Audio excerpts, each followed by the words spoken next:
आज की वीडियो में हम लोग पढ़ने वाले हैं एज बिजनेस स्टडीज का चैप्टर नंबर 4 क्लास 11 का। जी हाँ, वो क्या है? Business services. सर ये बिजनेस सर्विसेज क्या है? क्या सर बिजनेस सर्विसेज भी देती हैं? अभी तक तो आपने सर बताया था कि भाई बिजनेस का मेन एक एम या उनकी जो मोटिव होती है वो होती है प्रॉफिट को अर्न करना। लेकिन सर ये चीजें कहां से डेवलप होकर के आ गई हैं? तो देखो सर्विसेज क्या होती है? सर्विस बच्चों होती है इंटेंजिबल। इंटेंजिबल मतलब होता है जिसको हम एज फिजिकली अपने इन आंखों से देख नहीं सकते, जिसको हम टच नहीं कर सकते, लेकिन हाँ उसे फील कर सकते हैं। हमें पता लग रहा है कि मेरा पैसा जमा हो रहा है। जैसे याद रखिएगा आप लोग क्या कि जो अमेजॉन कंपनी क्या है, अमेजॉन कंपनी एक बिजनेस फर्म है, लेकिन क्या वो बिना इन सर्विसेज के अपने बिजनेस को स्मूथली रन कर सकती थी? आपका आंसर होगा नहीं कर सकती थी। आप अपने स्कूल में 800 सीट रखे हो और 700 ही बच्चों के आपके पास एडमिशन लिए तो 100 बच्चों का ऑलरेडी लॉस आपको होगा कि नहीं होगा? होगा ना। लेकिन आप ऑलरेडी सर्विसेज प्रोवाइड करने में कोई कमी तो कर नहीं रहे हो, लेकिन वो सीट आपके पास क्या होगी? खाली पड़ी हुई है। तो वो क्या कहलाएगा बच्चों? एज अ इन्वेंटरी लॉस कहलाएगा। ठीक है। दिक्कत तब आती है लोगों को खास करके रिलेशनशिप में कि अगर हमने सामने वाले बंदे को फोन किया या बंदी को फोन किया और हम उसने उसको कॉल किया भाई, जैसे ही वो फोन में एक टिंग बजने के बाद दूसरे पे रिंग पे आ जाती है कि जिस व्यक्ति को आप कॉल कर रहे हैं वो किसी और लाइन पे व्यस्त है, तो समझ जाइए सर कि वो किसी और लाइन पे ही व्यस्त हो गया। तो उस समय क्या होता है कि फिर वो मन के अंदर वो चाहे मेल हो या फीमेल हो, दोनों के मन में एक बार कॉन्सेप्ट आएगा भाई कि हमें छोड़ के भाई बंदा किससे लगा हुआ है। ठीक है। मतलब मिनिमम अगर किसी को पैसे मान लीजिए भेजना होगा 5 लाख रुपया, तो वो आप आरटीजीएस के थ्रू ही पॉसिबल कर पाओगे। ठीक है। वहां पे आपको यूपीआई का काम नहीं करेगा। वहां पे आपका जो ऑनलाइन जो फोन पे गूगल पे आप जो चलाते हैं, आप 5 लाख 4 लाख किसी को यूं ही ट्रांसफर नहीं कर पाओगे। उसके लिए आपको बैंक का एक आरटीजीएस का इस्तेमाल करना पड़ेगा। नाम होता है रियल टाइम ग्रॉस सेटलमेंट होता है।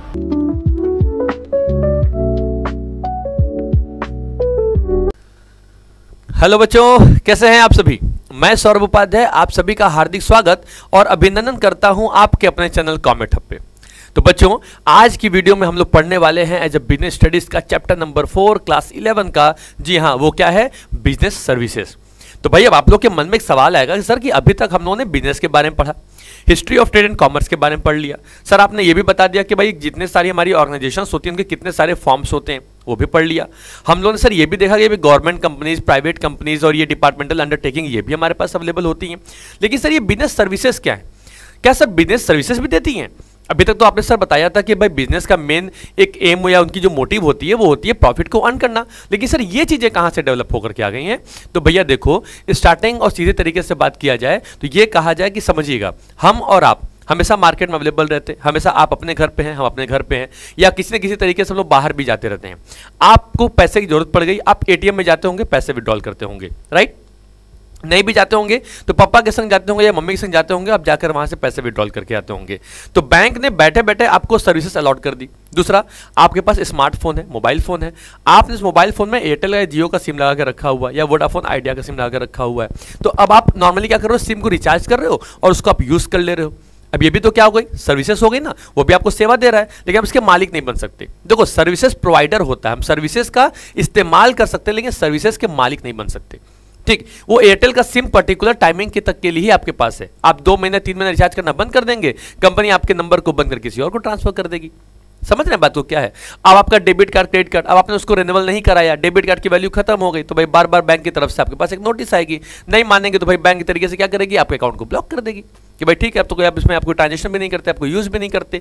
तो समझो बच्चों क्या होता है कि किसी बिजनेस, किसी फर्म, ऑर्गेनाइजेशन या किसी इंडिविजुअल को एज अ बिजनेस चलाने के लिए, स्मूथली रन करने के लिए जिन हेल्प की रिक्वायरमेंट होती है या जो हेल्प उनको प्रोवाइड की जाती है वो कहलाती है बच्चों बिजनेस सर्विसेज। अब आप समझो एक तरीके से अमेजॉन कंपनी है ना। अब अमेजॉन कंपनी क्या करती है? अलग अलग तरीके से वो सर्विसेज अलॉट करती है। सोचो हमें एक प्लेस से दूसरे प्लेस पे जाना होगा, ट्रांसपोर्टेशन का सहारा लेते हैं। मैं एक बिजनेसमैन हूं, तो मेरे पास जो बल्क में जब सारे किसी गुड्स को जब प्रोड्यूस किया जाएगा तो उन्हें हम स्टोर करके अपने पास रखेंगे ना। वो क्या हो गया? वेयरहाउसिंग हो गई। अब सोचो कि अब मुझे उसकी एडवर्टाइजिंग भी तो करनी होगी मार्केट में, वो भी करेंगे भाई। टेलीकम्युनिकेशन करेंगे, सर आपका ऑर्डर कंफर्म हुआ नहीं हुआ, ये बताने की रिस्पॉन्सिबिलिटी भी हमारी होगी। अब सोचो हमारी कंपनी को पैसे चाहिए, फंड्स चाहिए, वो अभी अवेलेबल नहीं है, या लोन चाहिए, या हमें अपने पैसों को जो हमको पैसे मिले थे हमें अपने बैंक में डिपॉजिट कराना होगा। तो बच्चों सोचिए ये क्या होगा? बैंक हमको सर्विसेज देगा। और सबसे बड़ी बात, हमने लाखों करोड़ों रुपए का सामान बनाकर रखा हुआ है, और ये लाखों करोड़ों का जो सामान ऑलरेडी हमारे पास है तो उसमें एक तरह के रिस्क भी अवेलेबल है कि भाई कहीं कोई जो छोटे मोटे जो इंसेक्ट्स होते हैं, जो कीड़े मकोड़े होते हैं, वो कहीं खराब ना कर दें। ठीक है, चूहे जो है उसको स्पॉइल ना कर दें। उसके बाद ये होता है सर कि कहीं लॉस बाई फायर, कहीं आग ना लग जाए, कोई चोरी ना कर ले। तो ऐसी सिचुएशन में क्या होता है कि हम लोगों को इंश्योरेंस कंपनी जो होती है वो इस तरीके की सर्विसेज प्रोवाइड करती है।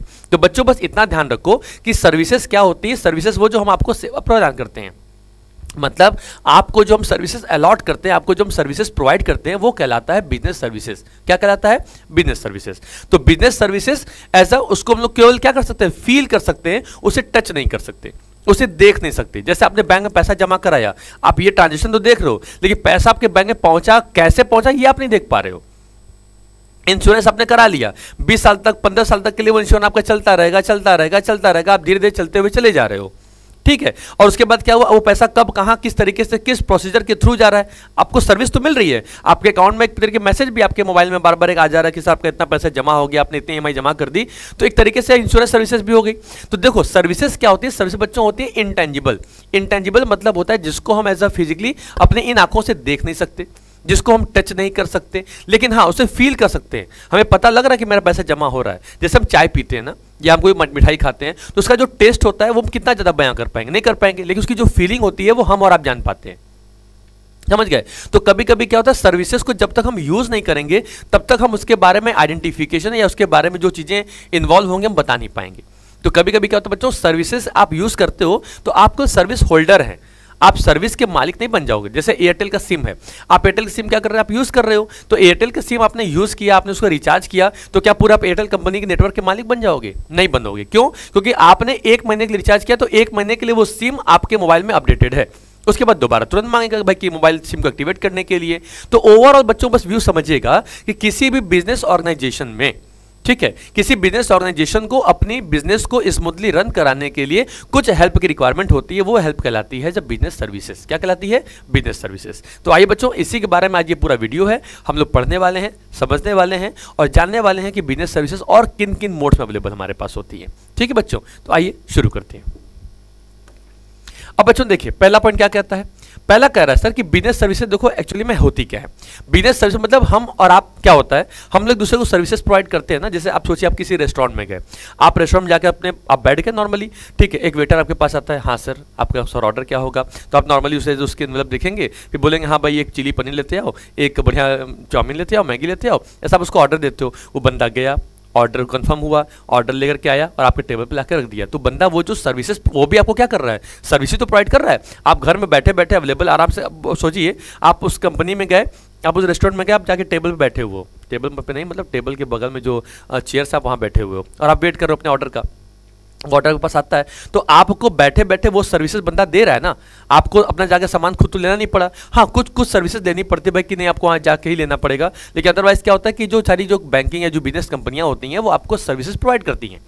एग्जाम्पल समझिएगा, आप किसी दुकान में गए, आपने वहां जाकर क्या परचेस कर लिया, एसी परचेस कर लिया, तो उसके बाद बोल देंगे सर कि after sale services. After sale services का मतलब क्या होता है बाबू, समझो, जैसे कि आपने क्या एज परचेस करने क्या गए, एसी परचेस करने गए। अब एसी आप परचेस तो कर लिए, लेकिन खुद तो लगा नहीं पाओगे, समझो, खुद तो उसको इंस्टॉल नहीं कर पाओगे। अब आपको ये भी नहीं पता उसे ऑपरेट कैसे करना है, चलाना कब है, कब पावर चिल करना है, कब क्या करना है, नहीं कर पाएंगे। तो क्या करते हैं, तो कंपनी जो होती है, जो बिजनेस सर्विसेज होती है, कंपनियां होती हैं, वो आपको आफ्टर सेल सर्विसेज प्रोवाइड करती हैं। तो आफ्टर सेल सर्विसेज मतलब ये होता है बच्चों कि माल या सामान बिक जाने के बाद हम आपको सर्विसेज प्रोवाइड करेंगे।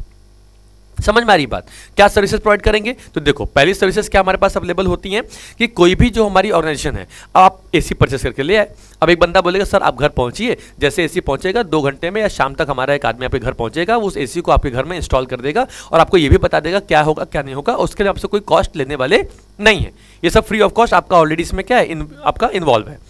तो आप बोलो भाई बात सही है, तो बंदा आप टीवी लेकर के आओ, आप टीवी लेकर आओ तो भी बंदा आपके पास एक बंदा आएगा जो टीवी को इंस्टॉल करेगा, है ना। तो ये जो प्रोवाइड जो की जा रही है बच्चों, वो बिजनेस को स्मूथली रन करने के लिए, बिजनेस को ग्रो करने के लिए आपको कुछ ना कुछ ऐसा हेल्प की रिक्वायरमेंट पड़ेगी या कुछ ना कुछ सर्विसेज की रिक्वायरमेंट पड़ती है। यही सर्विसेज कहलाती है बिजनेस सर्विसेज। अब एक बिजनेस ऑर्गेनाइजेशन है भाई, चलेगी तो ऑलरेडी उसको क्या चाहिए, बैंक की सर्विस चाहिए, उसे इंश्योरेंस चाहिए, वेयर हाउसिंग चाहिए, ट्रांसपोर्टेशन चाहिए, कम्युनिकेशन चाहिए, एडवर्टाइजिंग चाहिए ना। तो ये जो दूसरी कंपनियां होती हैं ये आपको एज ए सर्विसेज प्रोवाइड करती हैं। आई बस में तो वो क्या कहलाएगा, बिजनेस सर्विसेज। तो आइए बच्चों समझते हैं क्या होता है।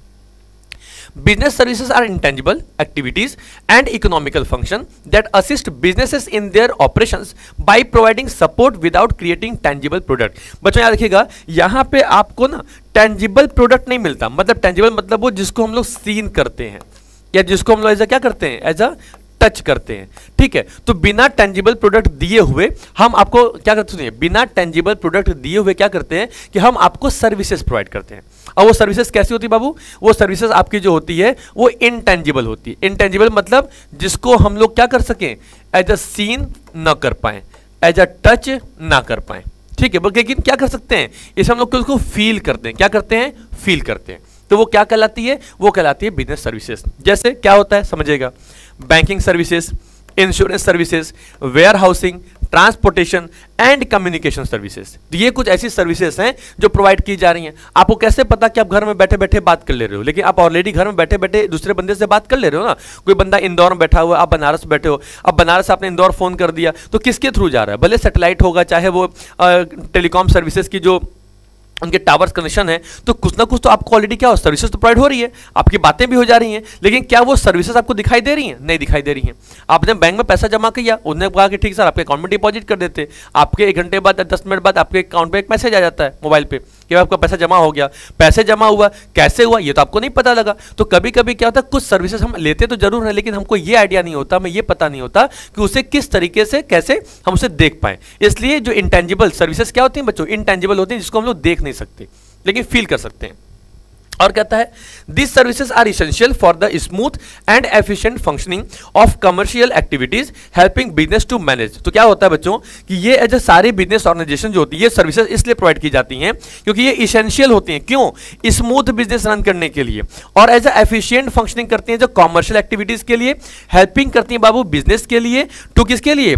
मैनेज, रिस्क को मैनेज करने के लिए, ट्रांजेक्शंस को फैसिलिटी प्रोवाइड करने के लिए, गुड्स को स्टोर करने के लिए, और स्टे कनेक्टेड, और क्या हो मार्केट में हम कनेक्टेड रहें, कस्टमर से जुड़े रहें। एग्जांपल आपको बताऊं एक छोटा सा, देखो आपको एक एग्जांपल बताता हूं, ठीक है?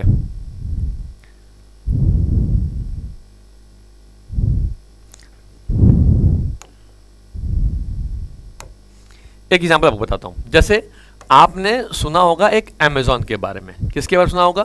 अमेजॉन के बारे में, ठीक है? अब अमेजॉन कंपनी क्या करती है? अब देखिए अमेजॉन ऑलरेडी क्या है? एक बिजनेस कंपनी है, ठीक? अब ये जितनी सारी जो बिजनेस कंपनी ऑलरेडी अवेलेबल हैं, एक तरीके से बिजनेस कंपनी हमारी हो गई है ना। अब समझो अमेजॉन क्या करता है? आपको एज अ एक प्लेटफॉर्म अवेलेबल करता है। क्या करता है? प्लेटफॉर्म अवेलेबल करता है। प्लेटफॉर्म कैसा देता है? सोचिए, यहां पे कौन है? कस्टमर। भाई बिजनेस चलाने के लिए अमेजॉन कंपनी को क्या चाहिए भाई? अब सोचिए, ये आपसे ऑर्डर कंफर्म करता है, मतलब आप क्या करते हो? As a customer as a order देता है। किसको देगा भाई? अमेजॉन को देगा। तो क्या करेगा? ऑर्डर बदले आपको पेमेंट भी देंगे आप, तो ये जो पेमेंट वो एक्सेप्ट कर रहा है, ठीक है, तो वो अपने पास करेगा। लेकिन वो पॉसिबल कैसे होगा बाबू? तो ये जो पेमेंट एक्सेप्ट कर रहा है वो किसके थ्रू कर रहा है? वो कर रहा है सर एज अ अपने बैंकिंग सर्विसेज के थ्रू। किसके थ्रू कर रहा है? बैंकिंग के थ्रू, ठीक है। अब आपने पहला काम ये कहा। दूसरा, अमेजॉन कंपनी ने आपका जो ऑर्डर था उससे कंफर्म कर दिया। क्या कर दिया? कि हाँ सर अब आपका ऑर्डर कंफर्म हो गया है। आपके पास एक मैसेज चला जाएगा, ठीक है। ये जो मैसेज चला गया ये किसका पार्ट हो गया बाबू? ये आपके लिए हो गया कम्युनिकेशन का। भाई आपको तो कंफर्म हो गया ना भाई कि हाँ कि हमारा हमने जो आपको ऑर्डर दिया था वो ऑलरेडी क्या हो गया? एक्सेप्ट हो गया। 10 तीसरा चीजें क्या होती हैं कि आपका जो प्रोडक्ट है, क्या चीज है? आपका जो प्रोडक्ट है, ठीक है, वो प्रोडक्ट 100% एज अ सेफ होगा और सिक्योरली आपके पास पहुंचा देंगे। क्या कर देंगे? सेफ्टी एंड सिक्योरिटी आपके पास एज ए डिलीवर कर देंगे, ठीक है। उसके लिए आपको क्या दे दिया? एज ए वो अपने इंश्योरेंस दिया हुआ है। तो एक तरीके से इंश्योरेंस की सर्विसेज भी उसके पास एप्लीकेबल है। समझ में आपको आ रही बात? चौथा समझो भाई, क्या हो गया? बैंकिंग हो गई, कम्युनिकेशन हो गया, प्लस ऑलरेडी अब अमेजॉन कंपनी है तो भाई सीधी सी बात क्या होती है कि ये अपने पास कई सारे ऐसे क्या करते हैं? एज अ गुड्स को अपने पास स्टोर करके रखते हैं। स्टोर मतलब अपने पास रखते हैं, तो ये जहां पे स्टोरिंग ऑप्शन कर रहे हैं तो बच्चा वो क्या हो गया? एज अ वेयर हाउसिंग हो गया। और बच्चा लास्ट आई समझिएगा कि एक होता है कि भाई आप बैठे हैं बनारस में, आपने अब ऑर्डर दिया एज अमेजॉन कंपनी को, ठीक है, तो अमेजॉन कंपनी ने एज अ डीलर को कॉल किया, भाई आपके लिए ऑर्डर आया है, और ये जो डीलर है ये बैठा हुआ है मुंबई में। तो भाई सोचिए कि मुंबई वाला जो प्रोडक्ट है वो बनारस कैसे आएगा? तो वो पॉसिबल हो पाएगा किसके थ्रू? एज अ ट्रांसपोर्टेशन के जरिए। क्या होगा? किसके लिए आएगा? एज अ ट्रांसपोर्टेशन के लिए। तो बाबू याद रखिएगा आप लोग क्या कि जो अमेजॉन कंपनी क्या है? अमेजॉन कंपनी एक बिजनेस फर्म है, लेकिन क्या वो बिना इन सर्विसेज के अपने बिजनेस को स्मूथली रन कर सकती थी? आपका आंसर होगा नहीं, नहीं कर सकती थी। यही क्या है? यही है बिजनेस सर्विसेज, कि किसी बिजनेस फर्म को एज अ स्मूथली रन करने के लिए, क्या चीज? एज अ स्मूथली मार्केट में रन करने के लिए, या एज अ ग्रोथ करने के लिए, या अपने ऑब्जेक्टिव्स को अचीव करने के लिए। क्या चीज? अपने ऑब्जेक्टिव्स को एज अ अचीव करने के लिए क्या होगा? रिक्वायरमेंट होती है बच्चा इन सर्विसेज के बारे में। आई होप आप समझ गए होंगे कि बिजनेस सर्विसेज क्या होता है। तो आगे बढ़े बच्चा, चलिए हम लोग अब आगे बढ़ते हैं, ठीक है।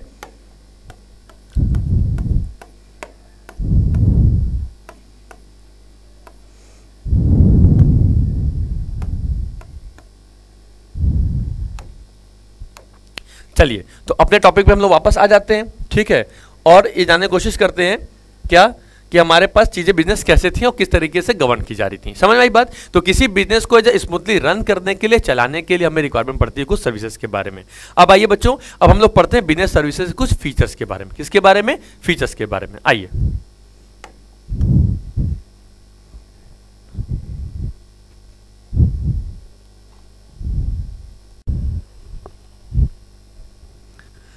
तो आइए बच्चों, अब पहला पॉइंट क्या दिखाई दे रहा है? पहला लिखा है भाई कि एज अ, देखिए फीचर्स में आते हैं।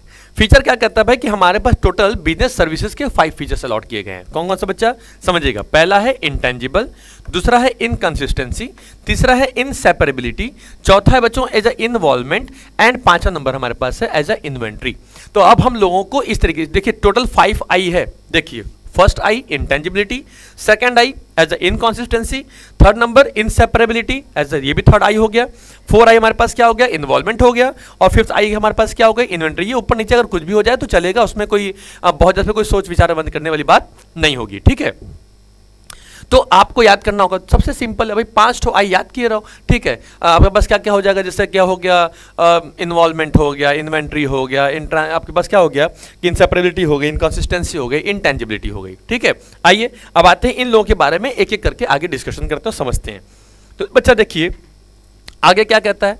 कहता है सर कि पहला पॉइंट इंटेंजिबल। अभी मैंने आपको स्टार्टिंग में ही बताया था बच्चों कि हम उसको खाली क्या करते हैं, देखिए इंटेंजिबल मतलब ये हो गया जिसको हम लोग फिजिकली टच ना कर पाए या जिसको हम अपनी आंखों से देख ना पाए, लेकिन हाँ फील कर पाएंगे।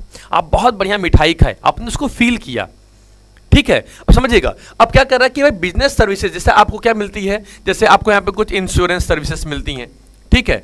आपको इंश्योरेंस की सर्विसेज मिल गई, आपको सर एज अ बैंकिंग की सर्विसेज आपको जो मिल जा रही हैं। तो ये बच्चा क्या हो रहा है कि एक तरीके से आपको कभी कभी कुछ ट्रांसपोर्टेशन की सर्विसेज मिल जा रही हैं, तो कभी कभी अभी ट्रांसपोर्ट तो दिखाई दे रहा है, आपको जो व्हीकल वो भी दिखाई दे रहा है, लेकिन तरीके से आप उस मंजिल को, आप उस एक प्लेस से जो आप प्लेस से पहुंचते हो, एक तरीके आप उसको फील कर पा रहे हो। बस समय तो सर्विसेज आपको अलॉट की जा रही है, किस पर्पस में और किस बेसिस पे क्या अलॉट की जा रही है ये आप कंफर्म नहीं कर पाओगे। तो क्या लिखा है समझिएगा कि business services can not be touched, जिसको हम लोग टच नहीं कर सकते, सीन नहीं कर सकते, और स्मेल, तो उसको स्मेल भी नहीं कर सकते, before they are purchased and consumed. तो भाई जब तक हम उसको परचेज ना कर पाए, कंज्यूम ना कर पाए, ठीक है। तो their value lies in the experience और benefit they provide such as the expertise offered by a consultant और the protection from an insurance policy. अब बिना इंश्योरेंस पॉलिसी लिए हुए आप बता पाएंगे कि वो क्या है, कैसे है? नहीं हो पाएगा भाई। अब सोचिए इंश्योरेंस पॉलिसी कई लोगों के लिए बनाई जाती है, कई लोगों की की जाती है, तो क्या होता है बच्चों की पहली बात, जो हम जो सर्विसेज आपको प्रोवाइड करते हैं वो सर्विसेज हमारी क्या होती है, ऐसा होती है सर, वो हमारे लिए इंटेंजिबल होती है, जो हमको दिखाई तो नहीं देती, लेकिन हाँ उससे हम फील जरूर कर लेते हैं, ठीक है। आइए सेकंड पॉइंट क्या कहता है? सेकंड कहता है सर नॉन ट्रांसफरेबिलिटी या इनसेपरेबिलिटी। बच्चा देखो ये क्या कहता है? कहता है the production and consumption of a service occur simultaneously, so the service provider and the customer must be present together for the service to be delivered. The quality of the services is directly influenced by the interaction between the provider and the client। by जो provider होगा और जो client होगा वो भी क्या होंगे, दोनों एक जगह पे ही एप्लीकेबल होंगे, एक जगह पे ही वो बैठेंगे चलेंगे। तो वो क्या कहलाता है? वो कहलाता है हमारे लिए नॉन ट्रांसफरेबिलिटी कहलाता है। तो बच्चों इसका एग्जांपल समझिएगा, जैसे मान लीजिए एग्जांपल के लिए, अब आपकी सर्विसेज को अलग की जा सकती है क्या? अब टीचर की सर्विसेज जो टीचिंग करने की, आप उसको टीचिंग को टीचर से आप अलग कर पाओगे क्या? नहीं। मेडिकल सर्विसेज आपको जो प्रोवाइड की जाती हैं जो डॉक्टर की तरफ से, क्या आप उनको अलग कर पाओगे क्या? नहीं। लॉयर की तरफ से आपको जो एज अ लॉयर आपको मिलता है, आपको एज अ कोर्ट कचहरी मिलता है, क्या आप उनकी सर्विसेज को आप हटा सकते हो क्या? नहीं हटा सकते हो। उस तरीके से इंजीनियर की जो सर्विसेज है, क्या आप उसको इंजीनियर से अलग कर सकते हो क्या? नहीं। तो बच्चों याद रखिएगा, पहली बात क्या होता है कि हमारा जो सर्विसेज होता है वो क्या होता है, वो इनसेपरेबिलिटी होता है। इनसेपरेबिलिटी मतलब जो नॉन ट्रांसफरेबल हो, जो क्या हो, जो ट्रांसफर नहीं होता है, जिसको ट्रांसफर नहीं किया जाएगा। अब डॉक्टर के सामने सर जब पेशेंट बैठेगा तो भाई पेशेंट जो होगा सर्विस टेकर होगा, और सर्विस गिवर कौन होगा? जो आपका डॉक्टर होगा। तो डॉक्टर और पेशेंट का दोनों का नाम वहाँ पे कंपलसरी है। अब टीचर अपनी टीचिंग का यूज कहाँ करेगा? बच्चों के सामने तो करेगा। तो बच्चे भी सामने हो, टीचर भी सामने हो, तब जाके उसकी टीचिंग की वैल्यू समझ में आएगी। ये सर्विसेज आपके पास अलॉट करके गई, इसे क्या कहा जाता है? इसे कहा जाता है नॉन ट्रांसफरेबिलिटी, जहां पे वो चीजें एप्लीकेबल नहीं की, जहां पे चीजें ट्रांसफर नहीं की। हमारी सर्विस थोड़ी ना सर टीचर की सर्विस इंजीनियर दे देगा, इंजीनियर सर्विस डॉक्टर देगा, ऐसा हो सकता है क्या? अब डॉक्टर कोई और एक डॉक्टर दूसरे डॉक्टर को मेडिकल सर्विसेज देगा? अब ये कहोगे सर कि अब देखो अलग अलग डॉक्टर होंगे तो अलग चीजों के भाई उनके पास भी तो डॉक्टर जाना पड़ेगा, लेकिन एक जो डॉक्टर आई स्पेशलिस्ट है वो दूसरे आई स्पेशलिस्ट के पास जाके उनको ही जाके बताएगा, बोलेगा? नहीं करेगा ना। तो क्या होता है? वो होता है इनसेपरेबिलिटी। मतलब समझिएगा, एक हमारे पास क्या हो गई कि जो नॉन ट्रांसफरेबिलिटी, जहां पे हम अपने सर्विसेज को क्या करते हैं बच्चों? ट्रांसफर नहीं करते हैं। ठीक है, चलिए आगे आते हैं। तीसरा पॉइंट क्या कहता है भाई? तीसरा कहता है sir as a lack of homogeneity या इनकॉन्सिस्टेंसी। तो क्या कहता है समझिएगा, as also known as a heterogeneity भी कहते हैं या इसको वेरिएबिलिटी भी कहते हैं, is the feature of business services that reflects the lack of in uniformity in both the services and the customer experience. Unlike physical goods that can be standardized throughout mass production, the quality of a services varies depending on who, when and where it is provided. कौन सी चीजें कब कहां कैसे provide की जा रही है, ये उसके बारे में बताया जा रहा है।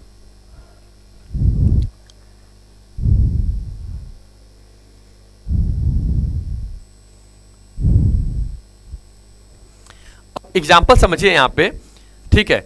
अब आप एज अ मास प्रोडक्ट, मतलब अब बहुत बड़े लेवल बल्क में आप गुड्स का प्रोडक्शन कर रहे हैं, ठीक है, और बहुत बड़े लेवल पर प्रोडक्शन करेंगे और आप ये कोशिश करेंगे कि भाई जो क्वालिटी स्टैंडर्ड हमको मिल जाए, तो क्या ये पॉसिबल हो पाएगा? आंसर है नहीं हो पाएगा। क्यों नहीं हो पाएगा भाई? उसके पीछे रीजन समझिएगा। अब समझिएगा, बैंक हमारे पास है, समझ इसको क्या लिखा हुआ है? लैक ऑफ होमोजेनिटी है एंड इनकंसिस्टेंसी। मतलब कभी कभी सर्विसेज दी जाने वाली हमारे लिए अच्छी भी होती हैं और कभी कभी क्या होती हैं? खराब भी हो जाती हैं। अब अच्छी कैसे हो गई भाई? आप किसी रेस्टोरेंट में गए, आपने कुछ खाने के लिए आपने ऑर्डर किया, आपको पहले दिन जब आप गए, आपको अपने वहां डोसा ऑर्डर किया था, आप डोसा खाए, आपको बहुत इंटरेस्टिंग, क्या बात है भाई, इतना मजेदार तरीका। अब कभी भी होगा तो डोसा खाने यहीं पे आएंगे, क्योंकि आपको उसका जो टेस्ट आपके पास पसंद आ गया। लेकिन जब आप 1 महीने बाद या 2 महीने बाद अपने कुछ फ्रेंड सर्कल को या अपने कुछ रिलेटिव्स को लेकर के आप वापस उसी होटल जाते हो, रेस्टोरेंट में, आप वही डोसा ऑर्डर करते हो, लेकिन आपको वो टेस्ट नहीं मिलता जो आपने 2 महीने पहले रिसीव किया हुआ था। अब आप क्या कहोगे? तो बच्चों ये एक इनकंसिस्टेंसी होती है। मतलब सर्विसेज कभी एक जैसी नहीं होती, हर बार कुछ ना कुछ डिफरेंट टाइप्स के, हर कुछ ना कुछ हमारी जो सर्विसेज होती हैं, कभी बहुत ज्यादा अच्छी हो जाती हैं, कभी बहुत ज्यादा खराब होती हैं। अब सोचिए, बैंक तो एक ही है, चाहे वो हमारे लिए प्राइवेट बैंक हो गया चाहे पब्लिक बैंक, लेकिन दोनों जगह पे जो सर्विसेज प्रोवाइड की जाती है वो दोनों क्या है? क्वाइट डिफरेंट है। तो भाई प्राइवेट बैंक की जो सर्विसेज है वो बिल्कुल डिफरेंट है पब्लिक बैंक के डिफरेंट की वजह से। तो पब्लिक बैंक की सर्विसेज अलग टाइप की हैं, प्राइवेट वाला भी, जबकि दोनों बैंक एक तरीके की ही सर्विसेज प्रोवाइड करते हैं, लेकिन दोनों तरीकों के सर्विस प्रोवाइड करने की जो पॉसिबिलिटीज, जो तरीका वो क्या होता है? बिल्कुल अलग अलग हो जाता है। बुक एक ही होगा, हम एक बुक से पढ़ते हैं, लेकिन हमारे पढ़ाने तरीका अलग होगा, दूसरे टीचर के पढ़ाने तरीका उससे भी ज्यादा डिफरेंट होगा, और जो उसके बाद जो टीचर आएगा उसका भी ऑलरेडी क्या होगा? बिल्कुल डिफरेंट हो जाएगा। वो क्या कहलाएगा बच्चों? एक तरीके से वो कहलाएगा इनकंसिस्टेंसी। क्या कहलाएगा? इनकंसिस्टेंसी। आइए चौथा क्या कहता है? कहता है भाई इन्वेंट्री लॉस। अब ये क्या समझिएगा, लॉस क्यों होता है? Inventory loss in business services. Example समझिएगा, आप सिनेमा हॉल में जाते होंगे, मूवी टिकट आप देखते होंगे, 100 सीट वहां पे अवेलेबल है, 80 सीट ही कुल बुक हो पाई, 2:20 का शो था। कितने की शो थी भैया? हमारी जो शो थी वो मान के चलिए कि ऐसा 2:20 का हमारा शो था, और 100 सीट में से जो 80 सीट थी वो भर गई, लेकिन 20 सीट हमारे पास अभी भी वैकेंट है। तो क्या इस 20 सीट की भरपाई क्या हम अगले वाले शो में कर सकते हैं क्या? नहीं। क्यों? क्योंकि अगले शो में भी तो वही 100 ही सीट रहेगी, और मान लीजिए कि वो 100 सीट जो है ऑलरेडी अगले वाले शो में या अगले वाले टाइमिंग में वो फुल हो गई, लेकिन जो 20 मेरा जो दोपहर में जो 2:20 का जो मेरा शो था उसमें तो ऑलरेडी सीट खाली रह गई, तो ऑलरेडी क्या हो गया? हमारे लिए लॉस हो गया। तो सर्विसेज प्रोवाइड करने का टाइमिंग भी उसी समय अवेलेबल हो जिस समय वहां पे सर्विस टेकर भी अवेलेबल होगा। तो क्या कहलाता है बच्चों? समझिएगा, inventory loss in business services refers to the intangible time sensitive nature होते हैं बच्चों सर्विसेज के, where an offered services can not be store, जहां बच्चों उसको स्टोर करके नहीं रख सकते। फिजिकल गुड्स को स्टोर करके रखा जाता है, लेकिन सर्विसेज को स्टोर करके नहीं रखा जाता। अच्छा भाई 2:20 का शो है, तो एक काम करते हैं 20 सीट बचा लेते हैं, इस 20 सीट का यूज अगले वाले में करेंगे। तो भैया आपके पास प्लेस तो उतना ही था, तो 100 की जगह क्या 20 लोगों के खोपड़ी पे रख दोगे? क्या नहीं रख पाओगे ना, वो चीजें क्या कहलाएंगी? तो एक तरीके से ये कहलाता है कि भाई इन्वेंट्री लॉस हो गया। अब बस गई, अब बस में ऑलरेडी क्या है सर, हमारे पास 50 सीट बैठने वाली थी, ड्राइवर चला रहा है, कंडक्टर बैठा हुआ, भाई लोगों को बुला रहा है, भाई यहाँ भैया वहाँ भाई यहाँ चलना है, लोग आते गए। लेकिन ऑलरेडी क्या हुआ, एक रूट मान लीजिए एग्जांपल के लिए कि उसको दिल्ली से लखनऊ आना था, तो दिल्ली से लखनऊ आने के लिए उसके पास 50 सीट अवेलेबल थी, 40 सीट उसके पास भर गई, 10 सीट उसके पास कोई कस्टमर आए ही नहीं, 10 पब्लिक वहां बैठी ही नहीं, तो वो 10 सीट ऑलरेडी क्या हुआ, दिल्ली से लखनऊ तक आने में, तो वो 10 सीट का उसको लॉस हुआ कि नहीं हुआ? लेकिन वो प्रोवाइड तो सर्विस किया था। तो सर्विसेज जरूरी नहीं बच्चों कि हम उसको स्टोर करके रख पाएं, तो सर्विसेज क्या होती है उसी समय उसको प्रेजेंटली यूज करना चाहिए। वो क्या कहलाता है, वो कहलाएगा इन्वेंट्री लॉस में आएगा। पढ़ लीजिए इसमें क्या लिखा हुआ है कि where an offered services can not be stored and it is lost if not consumed, अगर उसे कंज्यूम नहीं किया गया तो ऑलरेडी क्या हो जाएगा, हमारे लिए लॉस हो जाता है। This concept also known as a perishability, बच्चों उसको क्या बोलते हैं, आजकल नया नाम भी इसका आ गया, पेरिशेबिलिटी भी आ गई है। Is a core feature of services है एंड कॉन्ट्रास्ट करता है with the physical goods. The main feature are its inability to be stored the simultaneously, so productions and consumption and the need for customer participation। तो बच्चों याद रखिए customer का participation इसमें ज्यादा इन्वॉल्वमेंट होगा। भाई कस्टमर आया ही नहीं तो क्या होगा, आप एग्जांपल समझ रहे हैं ना कि भाई 1000 सीट वाली जो एरोप्लेन थी या 1000 सीट वाली जो हमारी रेलवे थी, वो रेल निकली और 950 सीट ही हमारे पास अवेलेबल हुई, 50 सीट हमारे पास भरी नहीं, तो वो 50 सीट का लॉस हमारी रेलवे डिपार्टमेंट को होगा कि नहीं होगा, होगा ना। आप अपने स्कूल में 800 सीट रखे हुए हो और 700 ही बच्चों के आपके पास एडमिशन लिए, तो 100 बच्चों का ऑलरेडी लॉस आपको होगा कि नहीं होगा, होगा ना। लेकिन आप ऑलरेडी सर्विसेज प्रोवाइड करने में कोई कमी तो कर नहीं रहे हो, लेकिन वो सीट आपके पास क्या हो गई, खाली पड़ी हुई है, तो वो क्या कहलाएगा बच्चों, एज अ इन्वेंट्री लॉस कहलाएगा। ठीक है, आगे बढ़े, चलो आगे क्या कहता है, आगे कहता है भाई कस्टमर पार्टिसिपेशन। भाई सीधे सा कॉन्सेप्ट है भाई, हम जो सर्विसेज प्रोवाइड कर रहे हैं वो किसके लिए कर रहे हैं, भाई कस्टमर के लिए तो कर रहे हैं। और कस्टमर ही ना रहे, एयरटेल कंपनी अपनी सर्विसेज प्रोवाइड कर रही है भाई कि हमारी सर्विसेज लीजिए, सर्विस लीजिए, ठीक है। तो आप नॉर्मली तरीके से मोबाइल फोन का इस्तेमाल करते हैं, तो मोबाइल फोन से हमने सामने वाले बंदे को कॉल किया, तो भाई सामने वाला जो बंदा ह्यूमन ही होगा ना, मशीन तो उठा के बोलेगी नहीं, हाँ भैया आप जिसको फोन कर रहे हैं वो अलग बात है कि आपका फोन नहीं उठा तो कंपनी बोलेगी आप जिस व्यक्ति को कॉल कर रहे हैं वो व्यक्ति कहीं व्यस्त है, एक, जिस व्यक्ति को आप कॉल कर रहे हैं वो व्यक्ति किसी और लाइन पे व्यस्त है, दो, जिस व्यक्ति को आप कॉल कर रहे हैं, ठीक है, वो सब स्विच ऑफ करके बैठा हुआ है, सोया हुआ है। अब ये कंपनी बताएगी, बोलेगी नहीं बोलेगी, एक तरीके से ये क्या है, तो सर्विसेज मतलब ये हो गया। अच्छा प्रॉब्लम कहाँ होती है, मोबाइल स्विच ऑफ है, कोई नहीं, टुक टुक बज रहा है, चलो कोई नहीं। दिक्कत तब आती है लोगों को खास करके रिलेशनशिप में कि अगर हमने सामने वाले बंदे को फोन किया या बंदी को फोन किया और हम उसने उसको कॉल किया भाई, और जैसे ही वो फोन में एक टिंग बजने के बाद दूसरे पे रिंग पे आ जाती है कि जिस व्यक्ति को आप कॉल कर रहे हैं वो किसी और लाइन पे व्यस्त है, तो समझ जाइए सर कि वो किसी और लाइन पे ही व्यस्त हो गया। तो उस समय क्या होता है कि फिर वो मन के अंदर वो, चाहे वो मेल हो या फीमेल हो, दोनों के मन में एक बार कॉन्सेप्ट आएगा भाई कि हमें छोड़ के भाई बंदा किससे लगा हुआ है, समझ रहे हैं। एक तरीके से ये केवल सिर्फ मजाक की बात थी, लेकिन कंपनियां क्या होते हैं कि आपको सर्विसेज प्रोवाइड करती हैं ना, तो सर्विसेज प्रोवाइड करेंगे भाई, सर्विसेज प्रोवाइडर में अगर हमारे कंज्यूमर का या कस्टमर का पार्टिसिपेशन ही ना हो तो भाई सब बेकार है, समझ रहे हैं। ये क्या कहलाएगी, तो involvement is a must requirement. बच्चा क्यों है समझिएगा, a high degree of customer participation is required in the service delivery process, from clarifying requirements to providing feedback.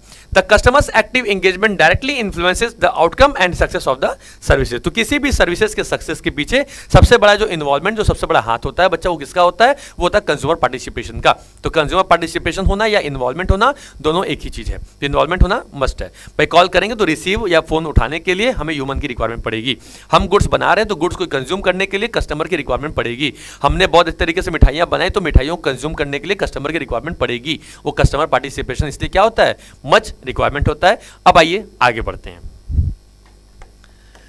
कहता है सर कि क्लासिफिकेशन क्या है।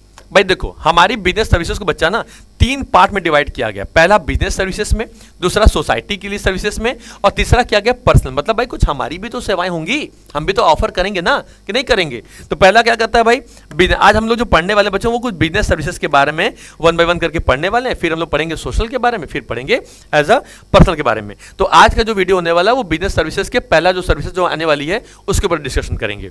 क्या कहता है भाई, आ जाओ।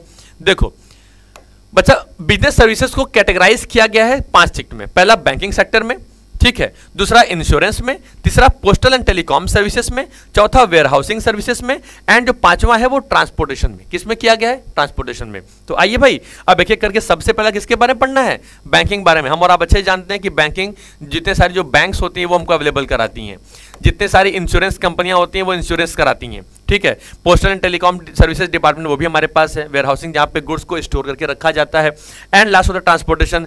एक प्लेस से दूसरे प्लेस पे, नदिया के इस पार से नदिया के उस पार तक जाना होगा तो हमें नाव का सहारा लेना पड़ेगा। वो जो नाव है वही आपका क्या है, वो है आपका ट्रांसपोर्टेशन। क्या है, ट्रांसपोर्टेशन। सुना होगा ना कि नदिया किनारे मोरा गांव, है ना, तो वही वाला हिसाब किताब है कि अगर आप इस नदी के छोर पे हैं और आपको अपने गांव जाना होगा तो भाई नाव का या बोटर का, आपको मोटर का सहारा लेना पड़ेगा, देन ही आप वहां पे जा पाएंगे। ठीक है, चलिए अब तो फिलहाल आज की गवर्नमेंट ने बहुत ज़्यादा डेवलपमेंट कर दिया है कई सारे सेक्टर्स में, तो ट्रांसपोर्टेशन तो कई सारी वैल्यू निकल के आ गई हैं। अब तो सारे पुल बना दिए जाते हैं, बड़े बड़े हाईवे बना दिए जाते हैं। तो आप ये चलिए कि पहले ही जमाना अलग था, इस प्लेस से उस गांव में, इस नदी के इस पार से उस पार जाने के लिए हमें एज मोटर बोट का ही सहारा लेना पड़ता था, नाव का ही, मतलब कोई पुल नहीं हुआ करता था। तो एक नाव पे खड़े थे, अब कोई बाइक से जा रहा है तो बाइक पहले वो नाव पे रखेगा, फिर वो लोग बैठेंगे, फिर वो इस प्लेस से दूसरे प्लेस तक जाएंगे, फिर वहाँ जाएंगे तो कुछ ना कुछ उतराई चढ़ाई देंगे, है ना। तो चलिए आगे बढ़ते हैं और समझने की कोशिश करते हैं भाई कि सर्विसेज क्या आती है। बच्चा आइए, आपके पास जो पहला सर्विसेज आता है वो आता है जब बैंकिंग सर्विसेज। क्या होता है? बैंकिंग। समझिएगा, बैंकिंग सर्विसेज इंक्लूड करता है कोर एक्टिविटीज लाइक, ये क्या करते हैं भाई बच्चों, बैंक क्या करती है, हम और आप यहाँ पे अवेलेबल हैं, आपके पापा का, मम्मी का, सबका ऑलरेडी एज अ बैंक में अकाउंट होगा। बैंक क्या करती है कि हम अपने पैसों को जो ऑलरेडी अपने घर में रखते हैं, बैंक हमको ऑफर करता है कि भाई आपने अपना जो पैसा घर में रखा हुआ है, या अगर आपकी सैलरी अच्छी खासी आती है और उनमें से वो पैसा जो आप उसे खर्चा नहीं करते, आप उसे इस्तेमाल नहीं करते, तो वो पैसा आपके लिए बेकार पड़ा हुआ है। लेकिन वो पैसा आप घर में रखते हो तो आपको उसके बदले में उसका कोई पैसा बढ़ के नहीं मिलता। 1000 रुपये आपने अपने घर के अलमारी में रखा और 1 साल बाद निकाले तो उसकी वैल्यू 1000 रुपये ही रहेगी, न बढ़ेगी ना घटेगी। Is it clear? लेकिन बैंक कहता है भाई कि वो 1000 रुपये अगर आप हमारे पास दोगे तो हम आपको पूरे 1 साल पे कुछ ना कुछ इंटरेस्ट देंगे, और जब इंटरेस्ट देंगे तो उससे क्या होगा कि वो इंटरेस्ट आपको पैसा बढ़ के मिलेगा। तो जब आप 1 साल बाद हमारे पास आएंगे तो मान लीजिए कि हम 1000 रुपये पे 5% ही इंटरेस्ट देते हैं, तो चलो 5 रुपये ही बढ़ा या 50 रुपये ही बढ़ा ना 50 रुपये। तो सोचो जब जितना ज़्यादा बड़ा पैसा रखोगे उस पर और ज़्यादा इंटरेस्ट मिलेगा, और बड़ा अमाउंट रखोगे और ज़्यादा पैसा मिलेगा। तो ये काम कौन करता है? तो ज़रूरत पड़ने पे जहाँ हमारे डिपॉजिट को एक्सेप्ट किया जाए, हमारी ज़रूरत पड़ने पे ऐसा हमारे हम पैसा विड्रॉल कर सकें, हमारे ज़रूरत पड़ने पे 5 साल 10 साल के लिए हमारे पैसों को स्टोर करके रखा जा सके, वो चीज़ें क्या कहलाती हैं बाबू? वो कहलाती हैं एज अ हमारे लिए एज अ बैंक कहलाती हैं। तो आइए बैंक क्या क्या काम करता है। आइए, कभी कभी आपको जरूरत पड़ जाती है लोन की, तो लोन भी कौन प्रोवाइड करता है? बैंक ही देती है। तो ये बैंकिंग क्या है? तो बिजनेस फॉर्म्स हो, इंडिविजुअल्स हो, किसी भी लिए आपको स्मूथली रन करने के लिए सर्विसेज की रिक्वायरमेंट पड़ेगी। तो जो पहली सर्विसेज है वो है बैंकिंग सर्विसेज। आइए क्या कहता है? Banking services include core activities like accepting deposit, पहला पॉइंट। दूसरा, प्रोवाइडिंग लोन्स, आपको लोन प्रोवाइड करता है। तीसरा, along with services such as आपके अकाउंट्स को मैनेज करना, फैसिलिटेट करना एज अ डिजिटल ट्रांजेक्शन। आज हम घर बैठे बैठे आराम से पेटीएम करो, वो कर देते हैं, ठीक है। ऑफरिंग इन्वेस्टमेंट प्रोडक्ट्स, ठीक है, आपको इन्वेस्टमेंट प्रोडक्ट्स आपको अवेलेबल कराता है। And providing as a foreign exchange, मतलब अगर आपको अपने रुपए को डॉलर में चेंज करना है, डॉलर या पाउंड को रुपए में कन्वर्ट करना है, ये तरीके की हर तरीके की जो फैसिलिटी है वो बैंक हमको क्या करता है? प्रोवाइड करता है, ठीक है। और क्या कर रहा है भाई? These services are essential for as a economical growth. ये क्यों जरूरत है बच्चों? रखिएगा, आपके इकोनॉमिकल ग्रोथ के लिए, acting as an intermediary between, किसके लिए? डिपॉजिटर जो पैसा जमा करेंगे, बोरोवर्स जो उधार लेंगे, and enabling individuals and business. और ये क्या करेगा? इनेबल करता है किसको? इंडिविजुअल्स को और बिजनेस को मैनेज करने के लिए अपने फाइनेंशियल एक्सेस को। बस में तो एक तरीके से भाई हमारे पास जो पैसा पड़ा हुआ था, तो हमने एज अ बिजनेसमैन हम भी हैं, तो ऑलरेडी हमने क्या किया? बैंक में पैसे जमा कर दिए। आई बस में, तो वो क्या हमारे लिए कहलाएगा? वो कहलाएगा बच्चा हमारे लिए कहलाएगा एज अ बैंकिंग सर्विसेज। तो अब आइए अब इसके बारे में सब पढ़ते हैं कुछ एक एक करके। तो भाई देखिए, इसमें कुछ टाइप्स ऑफ अकाउंट्स ऑलरेडी हमारे पास मेंशन करके रखे गए हैं। पहला है बच्चों सेविंग अकाउंट, करेंट अकाउंट और फिक्स्ड अकाउंट। तो अब इसी के बारे में पढ़ते हैं और आगे समझने की कोशिश करते हैं कि चीजें हमारे पास क्या होती हैं और कैसे हम लोग आगे इसको चलाते हैं, ठीक है।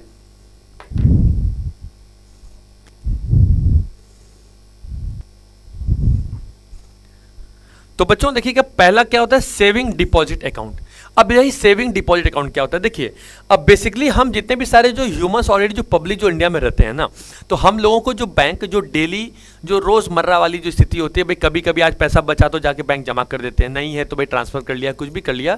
इस तरीके से हम लोगों को एज अ बिजनेस, अब हम लोग का कोई बिजनेस तो है नहीं, हाउस होल्ड वाले हम लोग होते हैं, एज अ नॉर्मल तरीके से घर के कभी कभी खर्चे हुए और हम लोग ऐसे पैसों को स्टोर करना है, बहुत ज़्यादा सेविंग करना है। देखिए नाम लिखा हुआ है सेविंग, मतलब कि आपके पैसों को सेविंग करने वाला एक डिपॉजिट अकाउंट बनाते हैं। मतलब बैंक ये समझता है कि आप इसमें बहुत ज़्यादा विड्रॉल नहीं करेंगे, ज़्यादातर आप इसमें जमा ही करेंगे, इसलिए इसमें कुछ लिमिटेशन भी होती है कि बहुत ज़्यादा विड्रॉल नहीं कर पाओगे, ठीक है, लेकिन जमा जितना मन करे उतना जमा कर दो। भाई बैंकों को पैसा लेने में कोई दिक्कत नहीं है, भाई आती हुई लक्ष्मी किसी को खराब थोड़ी ना लगती है, सब उसकी पूजा करते हैं, भैया मेरे पास लाखों करोड़ों आ जाए। तो यहाँ बैंक भी कहता है भाई आइए जमा करिए जितना मन करे, लेकिन विड्रॉल थोड़ा सा लिमिट से करिए।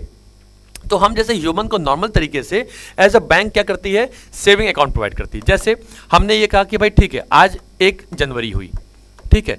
1 जनवरी को हमने 2000 मेरे पास था, हमने बैंक में जमा कर दिया, ठीक है।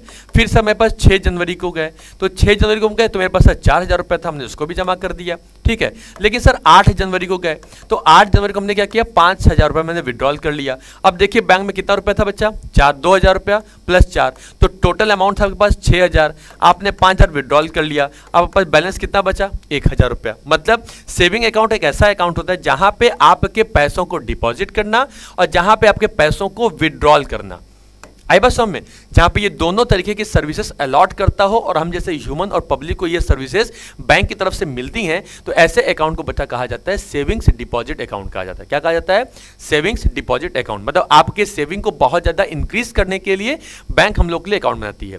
हम अगर बिजनेसमैन नहीं है बच्चा, बिजनेसमैन में क्या होता है कि डेली उनके पास लाखों हजारों रुपए आते हैं और डेली वो चले जाते हैं। हम लोग पास क्या होता है, हम लोग डेली नहीं करते, आज पैसा जमा किया तो 2 दिन बाद ही विड्रॉल करेंगे, या 2 दिन बाद पैसा जमा किया तो 3 दिन बाद ही विड्रॉल करेंगे, ऐसा होता है।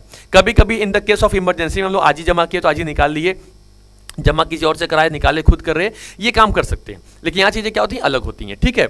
अब आइए करंट क्या होता है, तो बच्चों देखो इस पर क्या होता है कि सेविंग अकाउंट में याद रखिएगा हम लोग को क्या मिलता है, सेविंग अकाउंट बच्चा हम लोग को इंटरेस्ट मिलता है। क्या मिलता है, इंटरेस्ट, ठीक है। इंटरेस्ट जो भी होगा वो 2 से लेकर के 4% तक का कोई भी इंटरेस्ट हो सकता है। और बच्चा याद रखिएगा ये वेरी कर सकता है, वेरी मतलब होता है सर ये डिफरेंस कर सकता है, ठीक है, एक चीज होती है। तो इसमें हमको प्रॉपर इंटरेस्ट मिलेगा हमारे पैसों किस पे, मतलब पैसों को डिपॉजिट करिए तो डिपॉजिट करने पर बैंक क्या करता है, हमको इंटरेस्ट प्रोवाइड करता है, एक चीज, ठीक है।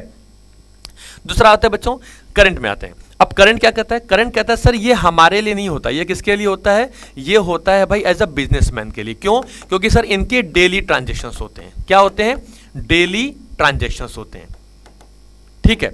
अब डेली ट्रांजेक्शन होंगे तो याद रखिएगा करंट बिजनेसमैन के लिए ये करंट अकाउंट ओपन किया जाता है।